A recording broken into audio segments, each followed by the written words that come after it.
Welcome to Tech in the Right Direction, the podcast. This week, I'll be speaking with Laura Bell Main.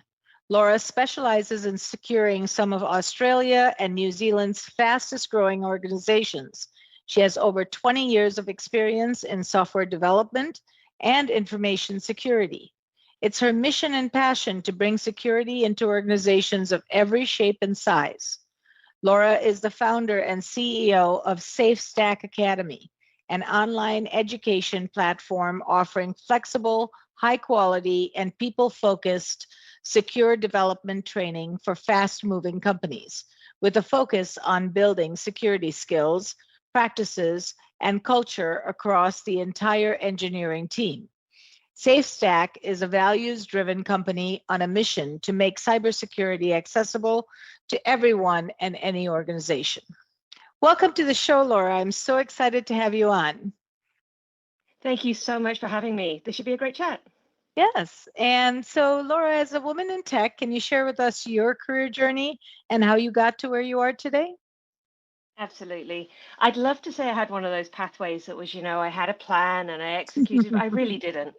When I was 16, I found myself in need of a job very quickly because, people got sick and things. And I was very lucky in my hometown. I grew up in a place that's famous for car theft. We're not a very glamorous place at all. But there happened to be this big company, which at the time was called EDS. It's now called HP. And they had an apprentice program. So age 16, I went and became an apprentice software developer. And so I thought I was going to get into languages and law and all those things you dream about when you're a high schooler. Ended up in software and I haven't looked back since. That's great. Wow. Just an accidental journey, as you may put it, but still a very, very good one. Absolutely. And I've been really privileged in this, I've kind of taken a lot of opportunities and kind of jumped into things. So I've been able to travel around the world a little bit, do everything from counterterrorism to working for CERN in Geneva, doing the Large Hadron Collider. And so there's been lots and lots of incredible adventures in that, just because I've kind of taken a bit of a chance and said, hey, well, what's the worst that could happen? Yeah, that's great. Now you're into cybersecurity. Tell us how you got into that. Sure, absolutely. So one of my first jobs outside of my apprenticeship was with the UK government, and I was writing Java software, which it was not particularly exciting, but it paid the bills. And I found I had a natural knack, a tendency for being able to find bugs in other people's code. And my boss thought that was cute for a little while. And then he said, hey, Laura, this is nice and all, but could you stop? Or could you go and work with the security team, please? I was like, who are they? And he was like, well, they find bugs all day long. So they're totally your people. You should go and work with them. So off I went to the literal basement, and I started becoming what was a penetration tester. So essentially somebody who is paid professionally to find the bugs that an attacker might find before the attacker finds them. Very cool. Wow. At least he saw that potential and sent you down there and said, hey, this is a better position Absolutely. for you. That's Absolutely. great. Could have been much worse. Could have ended up with like a little slip of paper and told to find a new job. So there's a lot of serendipity in my career. I'm very grateful for it. That's great. That's great. So would you share with our listeners the importance of securing all organizations from smallest to largest? Why is that so important? Absolutely. So I'd love for you to think about the organization you work with right now. Now, most of the time, when we're focusing on security, we focus on the systems we use every day or the systems we build. And, that's perfectly natural. That's the part you are closest to all the time. But in reality, our organizations don't just use those systems. They use all sorts of things. So if you're writing code, you build your code out of other people's code. It's kind of like using some form of Lego. In the wider organization, your company probably uses dozens of pieces of software written by other organizations. Some of them are really big companies you'll have heard of, and some of them are very tiny niche companies that, you'd only know what they did if you went looking. And the reality with attack is our attackers are objective focused. So they're really focused on meeting their motivation in the world, whether that's making money or political gain or just because they don't like the shirt you wear. And it doesn't matter to them what technology they're attacking, as long as they can get to that objective. So they will look at our organizations, not just the code we build and write or the software we choose, the big name stuff. They will find any pathway into an organization. And Mm. so it's important when we protect ourselves that we're not just looking at the things that we directly control, but the things that we use and rely on that other people can control. In a way, we're an ecosystem, we're a connected community. And when one of us is vulnerable, all of us inherit that vulnerability as a result. So Mhm. part of my company's mission is to help companies ranging from two-person nonprofits out of New York all the way through to large-scale international banks do security in a way that doesn't get in the way, because that way we're all a bit more secure because of those relationships. That's great. Wow. That's nice that we have somebody like you and your company to help businesses, change and be more secure, which is really, really important because you don't want to find out when you get a ransomware notice because that's pretty expensive. And Absolutely. when you said that they have a lot their own agenda that they are following, I did read somewhere, this was a while ago, that they're running their company like a business. Oh, And it's absolutely. all a negative business, but it's still a business. So they're always looking for more revenue. How do we, get to those people that we can't get to? How do we hack into their systems? All of that. And that's scary. Exactly. And, I think when I first realized much earlier in my career that, the people who are attacking us, those we call the hackers, if you will, Hmm. they're a business model of their own. I found it quite uncomfortable to start with because I Hmm. was like, well, hey, what do you mean that this is a profit-making business and that they're using the same tools that we do? They organize their world in the same way we do, Hmm. but they just don't share our moral code. But I think once you realize that, it actually becomes less personal. So it's not an emotional thing anymore. Hey, somebody is attacking me. It's you understand, oh, okay, right. So their business model is aggressive and it doesn't meet my moral code and I need to stop it, but it's not personal. It's not Right. about me and mine. It's about something they're trying to achieve. And so I'm able to then take a step back and say, hey, right, there's things I can do to prevent this then. Yeah. So let's talk a little bit about cybersecurity. Where are we today and what are the areas we need to focus on? So my specialization is software security. So I work with organizations who typically either build software to use themselves internally or they buy software from other companies to use. Now, in my world, we're at the very beginning of software security as a whole. Only 2% of organizations at this point really know what they're doing when it comes to keeping their software safe. And that's quite sobering when you think about how many companies are building software. In Australia and New Zealand, just for example, we have 789,000 businesses who Wow. build or write software. Now, I can't imagine the scale of the US, but I would love in your audience, if there's someone who has those stats, to find out how many companies are actually building software. If only 2% have got their stuff together and have got a plan, that means the rest of us, we're really trying to understand, well, how does this affect us? And how do we do this when we already have so much to do in our day? So, Mm-hmm. we're busy people. We're trying to build good stuff. We're trying to operate our businesses and grow. We're trying to, do whatever our mission is in the world. So in my world, the things that are going well, we're just starting out, but there's lots of opportunity.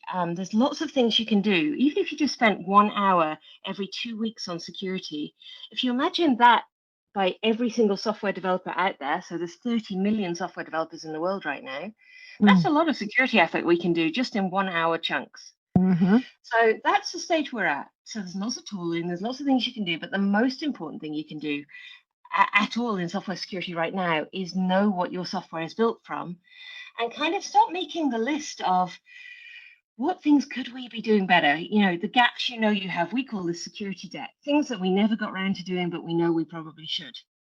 And just writing that list and ticking it off is a really good step forward. Mm-hmm. In the wider sense, we're still seeing a lot of problems in the broader security community with things like ransomware and account attacks. Now, we say it a lot, and I know that it's really, really hard to choose good quality passwords for things because, humans aren't designed to remember passwords. But even if you just pick those accounts in your world that are most precious to you, so normally your email, your bank, your password manager, that kind of thing.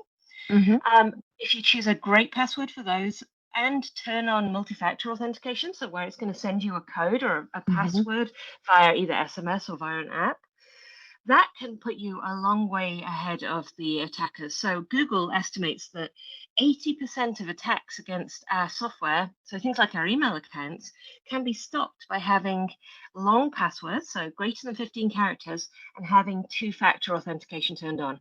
So if you can get rid of 80% with one change, I feel like that's really powerful. Wow, yes, that's great advice. So, and simple advice, right? I mean, we can all do that. We should be able to all take the most important ones and make them strong passwords, and then, make sure that we are thinking about this and focusing on it.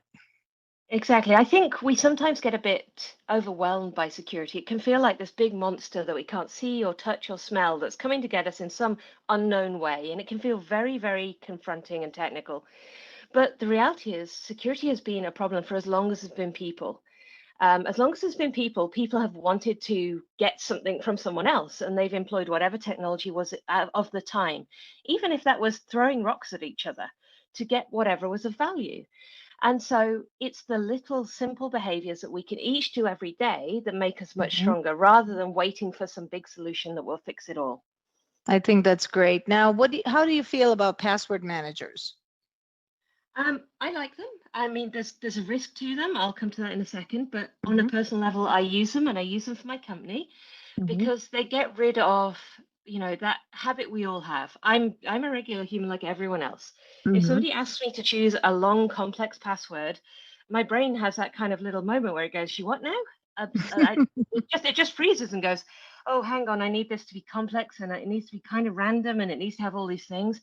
I'm quite a lazy person. We're all busy. And so the password manager allows me to choose these good long passwords Hmm. and make it unique per app without me having to think about it. And I'm a big fan of security where you don't have to remember about it. You don't have to think. It's just done for you. That's So great. it Yeah. is helpful. I mean, we all feel nervous about them. We are putting our passwords into one big basket and we all know Mhm. that there's risk in that. But you know, I work with a lot of people, and I looked at my own passwords. I have 800 passwords in my password manager, but I'm a Wow. security nerd, so we're a bit weird anyway. Um, but I can't even imagine trying to create 800 unique passwords. I No. can't even remember 10. So Right. yeah, for me, it's a really great shortcut to getting the job done. And then what is your advice for using the same password over and over again? Because I know a lot of people do that. I think we all know what the advice is, but I'll repeat it.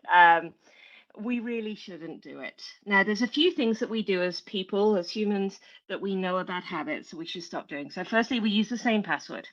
Hmm. Secondly, we use the same password with a different number at the end. Don't do that either. Hmm. Sometimes we will use the name of the tool, or we'll use something that's about our personal identifier, that's our name or our date of birth as our password. Um, but the thing is that passwords now, there's over 3 billion passwords in the world that have been leaked. So that means that they've been put out onto the internet because somebody's application has been hacked and those passwords are now in the public domain. And that means when an attacker's trying to guess your password, they're not just trying to guess random numbers and letters anymore. The first thing they do is they try these lists of known passwords.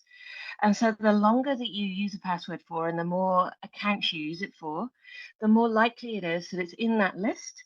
And so as somebody trying to guess your password and get into your account could just take a few minutes of effort. And that would be with an automated script. They don't even have to do it themselves. Oh, wow. So yes, there's going to be accounts in your life like, the odd news site where it really doesn't matter. But for those key accounts, so just pick 5, the ones that it would cause you the most pain if they were attacked today, and make sure, if just nothing else, for those 5 accounts, you've got good quality passwords. I am actually going to do that. I'm Fantastic. committed to do that. So thank you for that great, great advice. That's simple and just actionable so we can go and do it right away. Okay. So as a woman in tech, tech is a male dominated industry. We know that, but women need their voices heard. How give us some ideas how to make our voice stronger or how to strengthen our voice. Yeah, absolutely. So I run a small company. There's 21 of us, and we're unusual for a security company. So this is something that we feel very strongly about. Mhm. This 70% of our team are women, and that's really Wow. unusual, and something we've been quite conscious about. Now, when I first started out, I've been doing public speaking and authoring and things for about 10 years now. And Mhm. when I first started, I think I had that same nervousness that many of us do, that imposter syndrome of, oh, well, I don't look and sound like all of the other people Mhm. in tech. And Mhm. so I spent a very long time and a lot of effort trying to sound more like other people, and particularly guys, because that was what I was seeing all the time. But now maybe I'm just a bit older. Maybe I'm a little wiser. Well, let's not jump to conclusions. But for me, I've realized that the strength of being a woman in tech is that we sound and look different, that Mhm. we often speak with authenticity and from a place of vulnerability. And not that that makes us weak, but it makes the message we share resonate deeper and connect with a wider audience. We're also often able to see the problems around us as more than just technical acronyms and how do we do this specific problem, but we can look at the causes in a lot more detail in a lot more natural way. So what I would say is to those who are starting out finding their voice in technology, if you will, it Mhm. doesn't matter which bit of tech, and it doesn't matter how technical you think you are, your voice is valid. Your voice, just as it is right now, is perfect. Mhm. And tell your story. We all connect more with a story that comes from a place of truth and honesty. And Mhm. we get as much from the lessons we share about what went wrong as what went right. So find your people, find those audiences and share. The more that we share those stories, the more natural and normal it will be for people like myself and for your audience to be part of it. And so we actually then encourage the next generation behind us. So the more we do, even if it makes us feel a little bit nervous, the stronger the future will be for all women in tech. I think that's great advice, to be authentic, to be vulnerable, and to put your voice out there, because a lot of times women don't have the confidence and then they'd rather be quiet rather than to say something. And Yeah, no matter what you're thinking, your voice is valid. You have to say what you're thinking because it might change that whole dynamic. So absolutely. I yeah. mean, how many of us have waited till, oh, I'll wait till I've got my next qualification and then I'm Mhm. qualified, or I'll Mhm. wait till I've achieved the next thing and then I'm ready. You're ready now. And Yep. the journey you're on now is just as important as the journey that you complete later. So Yes. share early and often. Great. Thank you for that great, great advice. I hope our listeners are listening and will take that to heart, because everything we have to say is valid. We have a voice. We should be included, whether it's a great idea or one that's going to start up a great idea. Sometimes just Exactly. by saying different things, that triggers other thoughts and that brings the other ideas out. So there's lots of reasons why we should speak up. Yeah, So that's great. absolutely. Great. So I know you're passionate about entrepreneurship. Tell us about your journey as an entrepreneur. Sure. I started my company 8 years ago. I'd just come back from having my first child. Hmm. She was 10 months old, and I was just coming back. I had, that serious job that you're supposed to have in, a big name payments company. I had, all of the things that look great on your CV.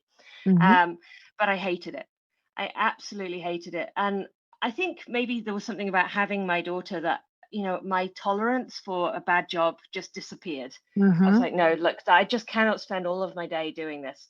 Hmm. Now, I had about $300 in my bank account at that point, and I quit my job. And that is not sensible advice. Please don't take that and run with it. That's a terrible idea. But, we all make silly mistakes at some point.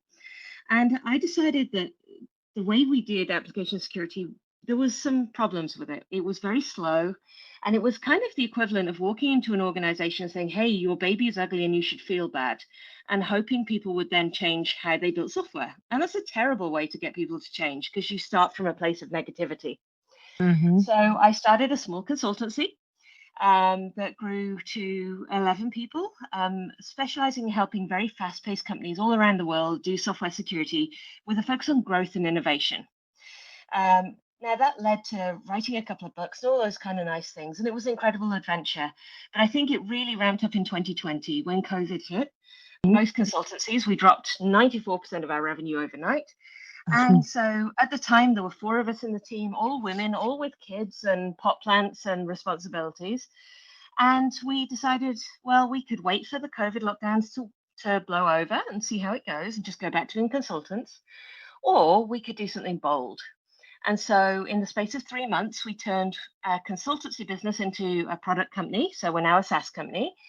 And now we do entirely product-based education for software development teams all around the world. We're now in 31 countries. Wow. And so we've been on this incredible journey. And it's a journey I couldn't have done without my co-founders and without the wider team. And just that willingness to go, yes, we don't know everything about what we're about to do. And yes, this is scary, but wouldn't it be incredible if we tried this and it worked?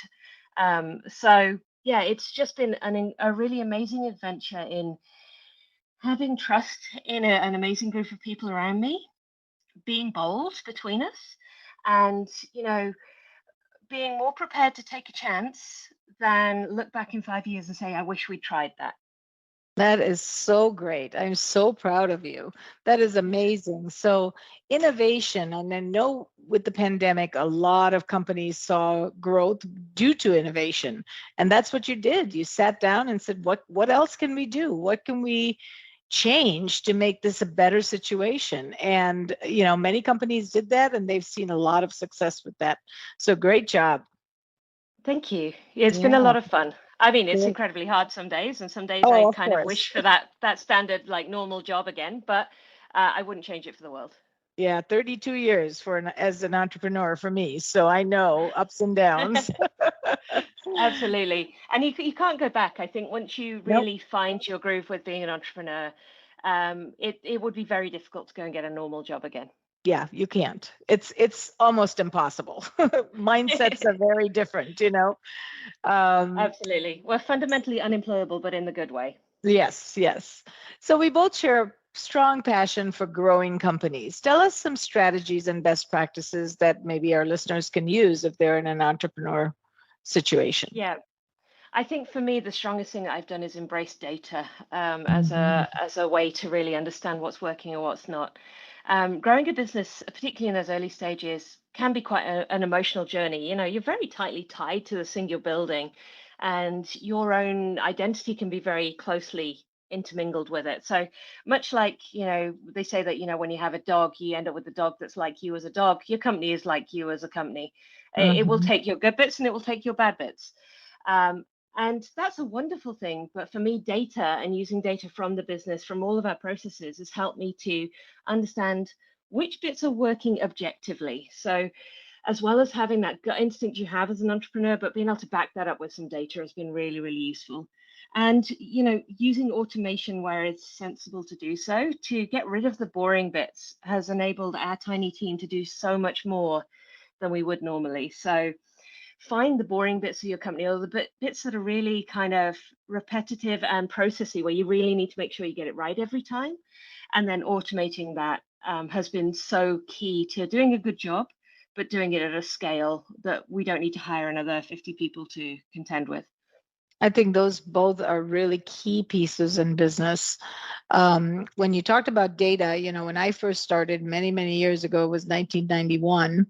And, a lot of the decisions I made was from my gut, Yeah. hiring people, firing people, making decisions about growing the business, all of those things.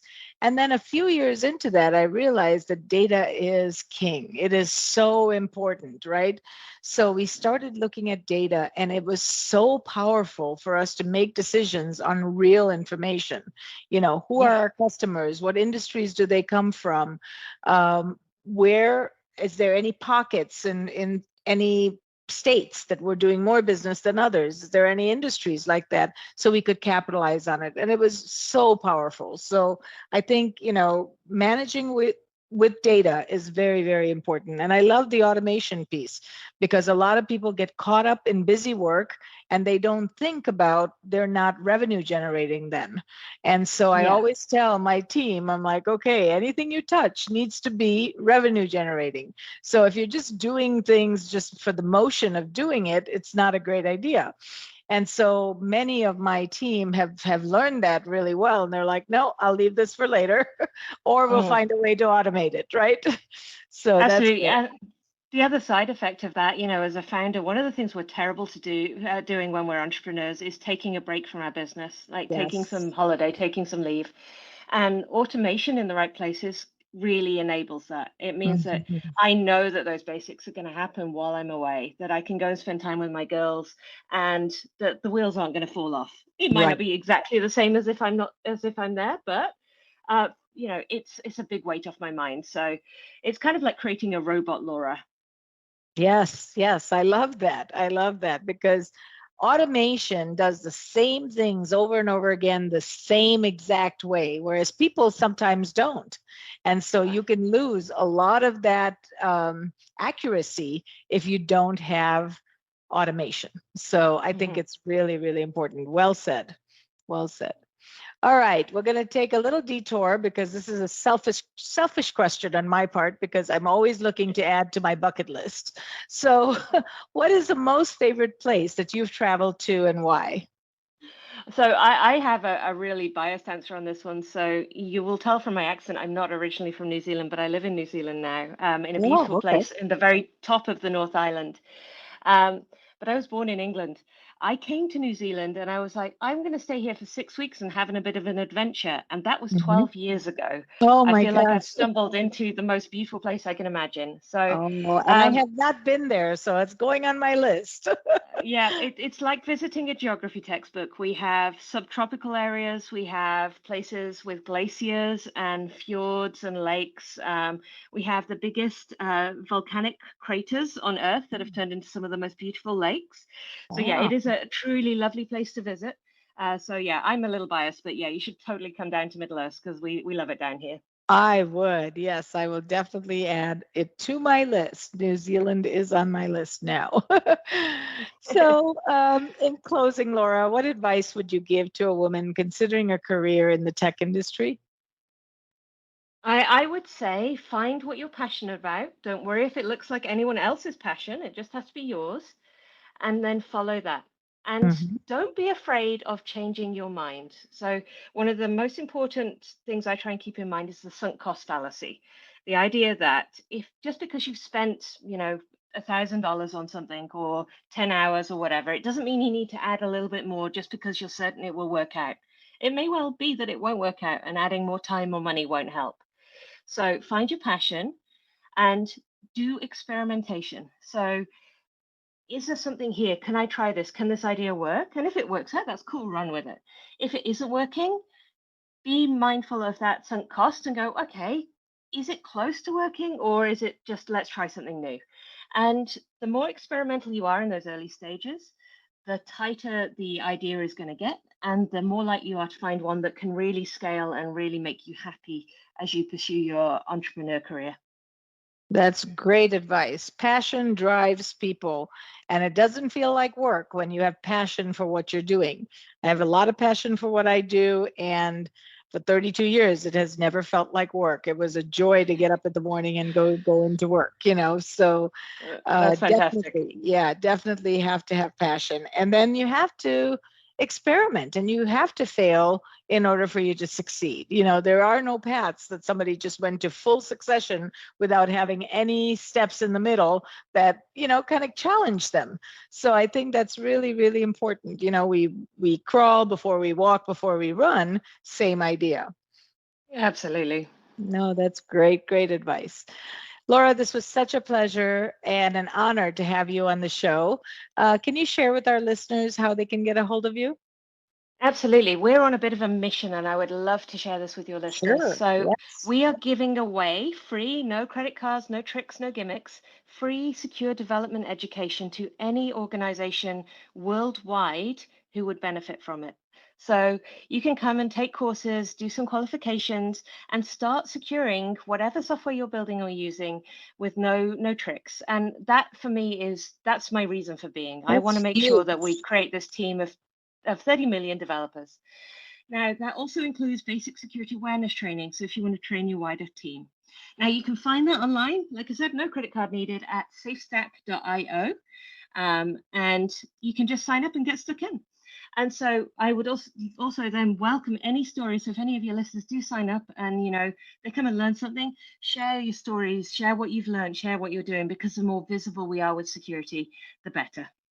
That's amazing. I will definitely encourage everyone to take these classes because that's how we learn, that's how we grow, and then share your stories back with others so that they can learn and grow as well. So this is great.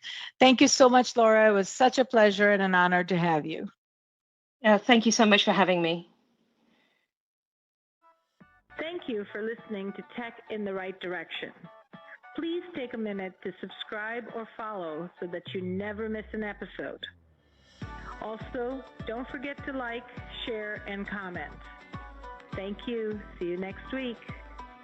From IT skill enhancements to end-user adoption training, Directions Training is your resource to help optimize the effectiveness of your technology investments. Over 500,000 students have taken advantage of our wide selection of technology and business training solutions, covering the most popular applications today, such as Microsoft 365, Azure, Windows 10, and more. As a podcast listener, we invite you to take advantage of an exclusive offer. Receive 30 days of free access to our Microsoft official curriculum on-demand courses for IT professionals or end users. Visit us at www.directionstraining.com/podcast to claim this offer today. Hurry, this offer is only available for a limited time. Success is a journey. Ask for directions.